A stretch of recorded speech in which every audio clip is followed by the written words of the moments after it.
Assalamualaikum warahmatullahi wabarakatuh. Baik, saya Nana Betul Falahia akan memaparkan materi yang pertama, pengertian berpikir perubahan. Berpikir adalah proses memanipulasi data, fakta, dan informasi untuk membuat keputusan berperilaku. Menurut para ahli, menurut Khadijah mengatakan bahwa berpikir adalah representasi simbol dari beberapa peristiwa. Sedangkan menurut River dalam Khadijah mengatakan bahwa berpikir adalah melatih ide-ide dengan cara yang tepat dan seksama yang dimulai dengan adanya masalah. Jadi berpikir adalah suatu keaktifan mengarahkan kita untuk menemukan pemahaman atau pengertian yang kita kehendaki. Berpikir mengarahkan kita menemukan pemahaman atau pengertian yang kita kehendaki. Lalu perubahan adalah esensi dari kemajuan yang berarti harus berpindah posisi semakin ke depan dari posisi semula.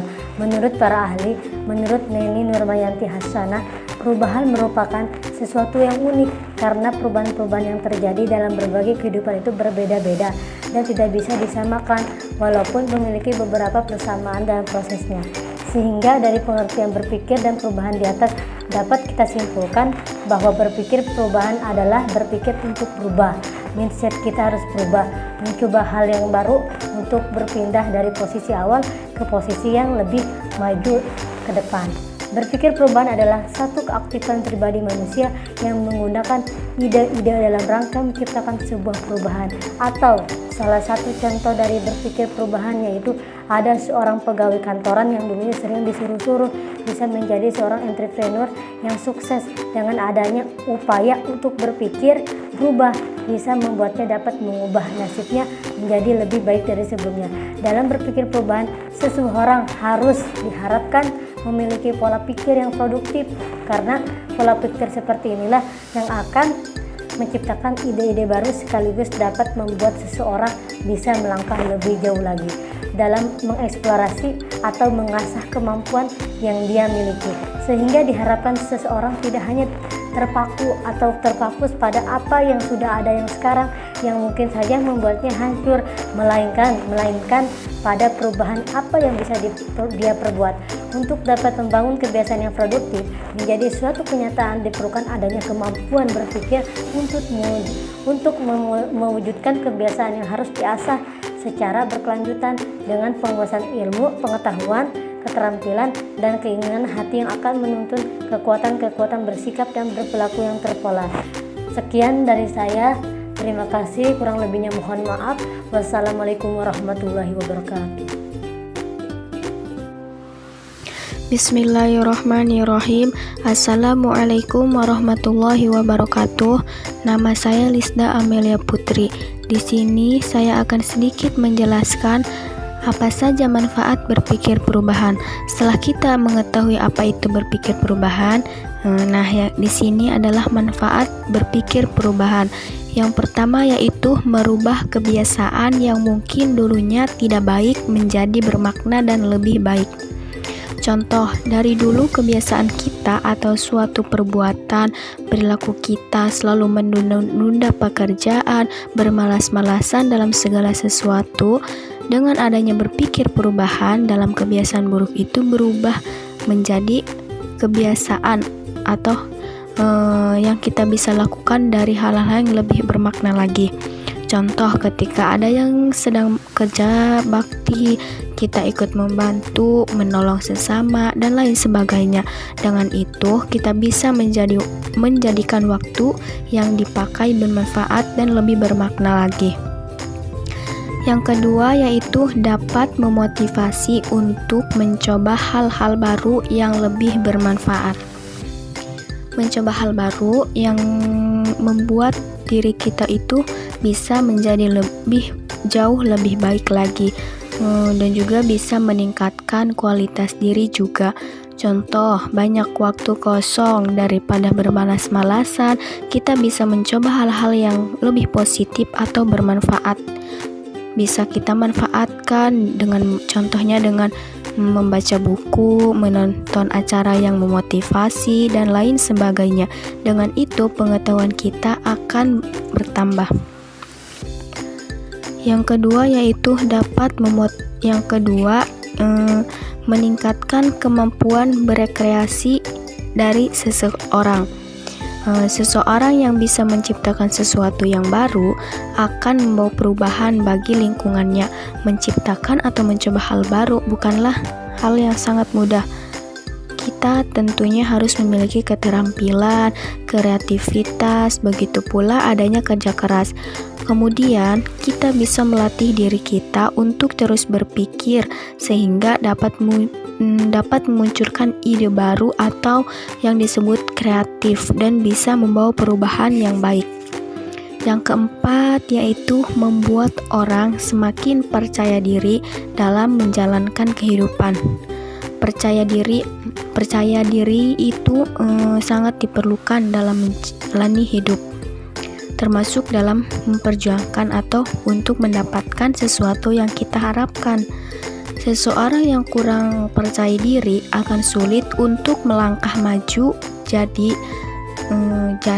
adanya percaya diri kita itu sungguh sangat dibutuhkan, terutama dalam hal bisnis atau hal lain, pekerjaan dan lain sebagainya. Yang terakhir yaitu meningkatkan kemampuan seseorang dalam. Yang kelima yaitu meningkatkan kemampuan seseorang dalam menyelesaikan suatu masalah. Nah, dalam menjalankan hidup tentu tidak akan pernah lepas dari macam berbagai masalah. Dengan adanya masalah bisa menjadikan seseorang menjadi kuat dan dewasa. Kita harus mencoba terus berpikir positif dari setiap masalah yang ada. Dengan berpikir positif, maka bisa tetap tenang dalam menghadapi masalah yang muncul dan mencari solusi yang terbaik dalam menyelesaikannya. Intinya, kita ingat saja setiap masalah pasti ada jalan keluarnya. Sekian dari saya, kurang lebihnya mohon maaf. Wassalamualaikum warahmatullahi wabarakatuh. Bismillahirrahmanirrahim. Baiklah, selanjutnya kita akan membahas perubahan mindset. Nah, di dalam kehidupan ini segala gerak dan langkah yang dilakukan kita itu merupakan hasil dari pola pikir yang kita lakukan. Jadi selama ini keliru bila kita mencari motivasi ke sana ke sini, ke sana kemari. Kenapa? Karena motivasi itu motivasi terbaik itu ialah ada dalam diri kita sendiri melalui pola pikir yang baik terhadap diri kita. Pola pikir tersebut nama lainnya ialah mindset. Seperti halnya misalkan ketika ada seorang yang diputus, banyak yang menyangka dia pasti akan sedih, dia pasti akan galau. Tapi tergantung yang diputuskannya itu, tergantung dianya, bagaimana pola pikir dia terhadap hubungannya yang telah putus. Bila kita tanya, mungkin jawabannya bisa dua. Bisa jadi yang menjawab, iya saya sedih ditinggalkan olehnya. Tapi boleh jadi ketika ditanya kembali ataupun berbeda orang dengan pola pikir yang berbeda, ditanya, bagaimana perasaan kamu ketika kamu diputuskan? Oh alah, saya malah senang. Ini yang saya tunggu-tunggu. Nah, itu merupakan dampak dari pola pikir atau mindset yang kita lakukan. Maka mindset itu penting untuk bagaimana gerak dan langkah kita selalu membuat kita bahagia. Lantas apa itu mindset? Mindset adalah pola pikir yang mempengaruhi pola kerja. Seseorang melakukan sesuatu karena didorong dan digerakkan oleh pola pikirnya. Nah, seperti yang telah saya paparkan tadi ya. Jadi mindset itu menjadi penentu apakah kita bahagia atau tidak, tergantung dari pola pikir kita. Sebagaimana karena ini berkaitan dengan kewirausahaan, entrepreneur, saya akan mengambil kata-kata mutiara dari CEO dan pemilik mayoritas saham di Amazon.com. Di Amazon. Nah, dia merupakan pengusaha terkaya di dunia dalam sejarah modern ini. Namanya Jeff Bezos. Katanya, in the end, we are our choices. Build yourself a great story. Artinya, pada akhirnya kita adalah pilihan kita. Membangun dengan sendiri sebuah kisah yang menarik.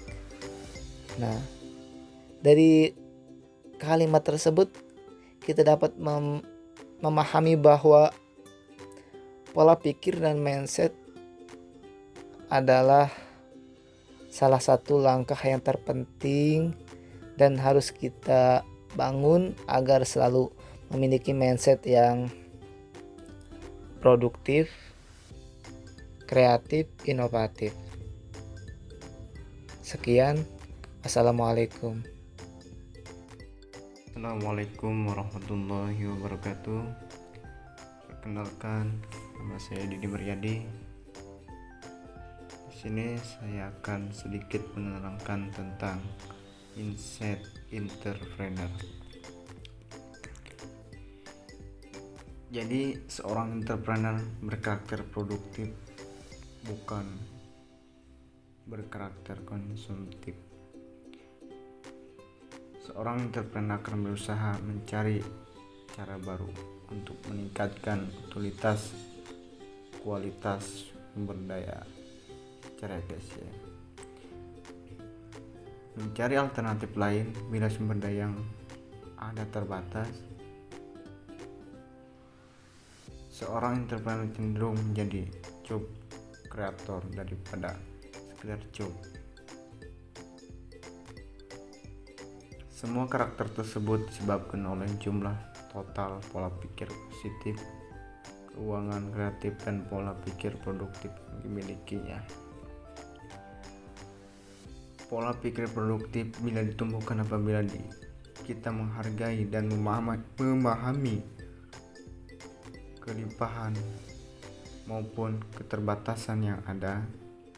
Dengan pola pikir yang produktif, semua hambatan yang ada diubah menjadi peluang untuk meminimalisir ancaman tersebut, dan semua kekuatan akan menjadi suatu kesempatan untuk lebih dikembangkan kesempatannya. Nah, di sini ada perbedaan pola pikir entrepreneur dan non-entrepreneur. Konsumtif adalah kata sifat, berasal dari kata konsumsi. Maka dengan demikian, konsumtif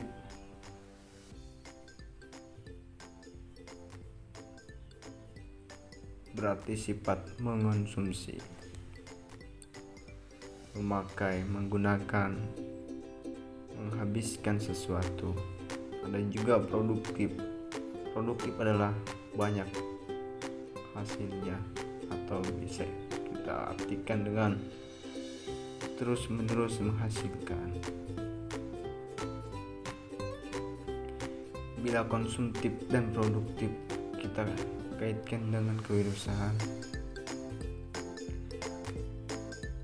pertama-tama yang harus diperhatikan bahwa disadari atau tidak disadari, selama ini ada saja perilaku kita dalam kehidupan sehari-hari yang bersifat konsumtif pun produktif.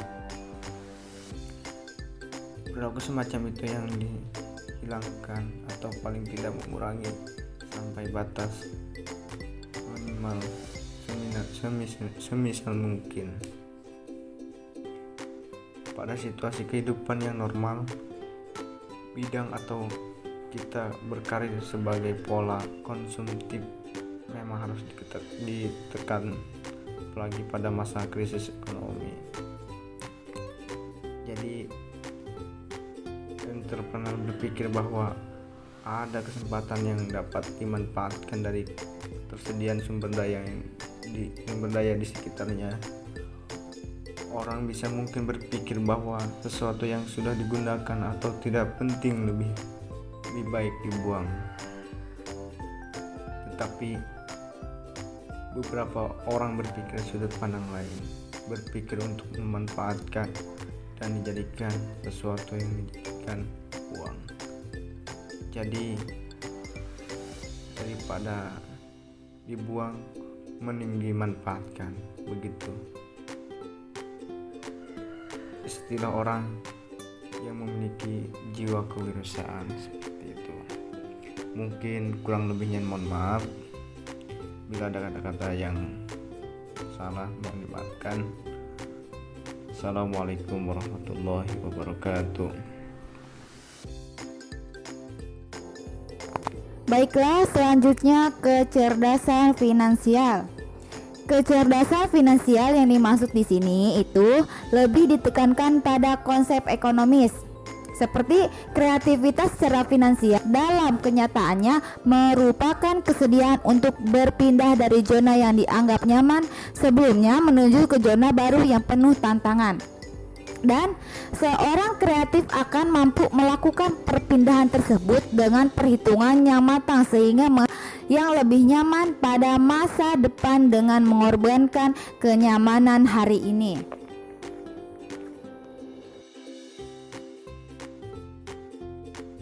Oke, bismillahirrahmanirrahim. Di sini saya Yuan Salsabila Febriani akan sedikit menjelaskan tentang hambatan-hambatan yang ditemukan saat memulai usaha. Ada beberapa hambatan yang mungkin saja dialami oleh wirausahawan saat akan membangun suatu usaha. Masalah yang paling utama yang dihadapi adalah modal. Merasa dirinya tidak berbakat dalam berwirausaha, merasa dirinya terlalu tua untuk memulai usaha, atau merasa dirinya terlambat untuk memulai usaha tersebut, dan lain sebagainya. Dan hambatan-hambatan di antaranya adalah 1. Kurangnya dukungan. 2. Keinginan melakukan semuanya dengan baik. 3. Mendapatkan dan mempertahankan modal. 4. Menemukan pelanggan pertama. 5. Ditolak investor. 6. Menyadari langkah yang salah. 7. Menutup bisnis. Mungkin hal-hal tadi yang terjadi bisa dilakukan dalam memulai suatu usaha. Apa sih yang harus dilakukan dalam memulai usaha itu? Kita harus punya motivasi yang kuat, mindset yang tepat, produktif, kreatif, inovatif, positif. Lakukan aja semuanya. Just do it. Seorang wirausaha akan sulit berkembang bila tidak memiliki mindset kreatif dan inovatif dalam dirinya. Kreatif dan inovatif sangat dibutuhkan oleh seorang wirausaha untuk bisa mengembangkan usahanya agar lebih sukses. Etika juga penting, dan etika sangatlah diperlukan dalam memulai usaha ini. Etika adalah tata cara berhubungan dengan manusia lainnya, karena masing-masing masyarakat beragam adat dan budaya. Etika dan norma yang harus ada di setiap pengusaha yaitu kejujuran, bertanggung jawab, menepati janji, disiplin, taat hukum, suka membantu, komitmen, dan menghormati, mengejar prestasi. Jika setiap pengusaha bisa melakukan etika dan norma itu dengan baik, ini akan berdampak positif untuk usaha yang dijalankan. Bismillahirrahmanirrahim. Selanjutnya saya Abdul Latif akan menyampaikan materi tentang tips praktis dalam kaitannya dengan berpikir perubahan itu sendiri. Dalam hal ini, ada 2 tips yang akan saya sampaikan. Yang pertama, dalam melakukan perubahan berpikir menjadi ke hal positif, teknik yang pertama ialah visualisasi. Teknik visualisasi ini mengadakan hayalan atau imajinasi. Langkah-langkah yang ditempuh ialah yang pertama rileks. Yang kedua fokuskan pada apa yang kita visualisasikan. Pikirkan, fokus, bayangkan apa yang ingin kita capai di hari kemudian nanti. Nah, setelah itu bayangkan tujuannya itu sedetail mungkin. Ingin punya pabrik teknologi, ingin punya perusahaan teknologi terbesar misalkan, dengan bangunan di Kabupaten Lebak dengan pekerja 50, sisanya alat-alat teknologi canggih dan sebagainya. Pikirkan sedetail mungkin. Yang kedua, libatkan emosi. Rasakan seakan itu nyata sebenar-benarnya ya. Yang kelima yaitu lakukan visualisasi secara berulang-ulang ya. Nanti setelah kita rileks, berfokus pada apa yang kita tuju dan tujuannya itu dibayangkan sedetail mungkin, serta melibatkan emosi seakan kita merasakan hal itu nyata, maka lakukan berulang-ulang, konsisten dalam melakukan hal itu, dalam melakukan teknik visualisasi. Nah, yang kedua ialah teknik afirmasi. Teknik afirmasi ialah teknik yang memberikan penghargaan kepada diri sendiri dengan kalimat-kalimat yang memotivasi untuk berubah menjadi lebih baik. Misalkan ketika kita hendak berwirausaha, menjadi entrepreneur, kita buat afirmasi positif bahwa aku keren, aku bahagia, aku hebat. Semua orang hebat, tapi aku yang lebih hebat. Semua orang keren di kelas PAI ini, semua orang keren, tapi yang lebih keren ialah aku. Nah, kalimat-kalimat positif itulah yang terus diucapkan berulang-ulang sehingga masuk ke alam bawah sadar, sehingga pergerakan ataupun langkah yang kita ambil dalam mencapai tujuan selalu dalam lingkup hal-hal positif. Nah, demikian. Bismillahirrahmanirrahim. Di sini yaitu materi yang terakhir, kaitan antara kewirausahaan dan berpikir perubahan. Menurut KBBI, wirausaha ini yaitu orang yang pandai atau berbakat dalam mengenali produk baru, menentukan cara produksi baru, menyusun operasi untuk mengadakan produk baru, memasarkannya, serta mengatur permodalan operasinya, baik dalam ensiklopedia ekonomi, keuangan, dan perdagangan. Entrepreneur itu adalah seorang pengusaha atau orang yang melakukan kegiatan wirausaha itu. Namun, untuk menjadi seorang entrepreneur haruslah mempunyai suatu kemampuan berpikir yang kreatif, imajinatif ketika melihat sebuah peluang usaha, atau bisa disebut mempunyai kemampuan yang dapat mengubah barang biasa menjadi barang yang luar biasa. Untuk menjadi seorang entrepreneur memang tidak mudah, pasti adanya resiko dan ketidaktentuan dalam menjalankan usahanya. Jika berhasil, maka akan mendapatkan keuntungan. Begitu pula sebaliknya, jika tidak, pasti akan mengalami kerugian. Jadi sudah jelas bahwa kewirausahaan itu memiliki kaitan erat dengan apa yang kita sebut berpikir perubahan. Jadi seorang entrepreneur jika ingin maju haruslah menyikapi segala perubahan yang ada dengan pola yang kreatif dan inovatif. Dengan adanya berbagai perubahan yang ada akan menjadi hal utama yang akan memicu keberhasilan seorang entrepreneur dalam mengolah dan memaksimalisikan kesempatan dalam kemajuan kinerja usahanya. Terima kasih. Wassalamualaikum warahmatullahi wabarakatuh.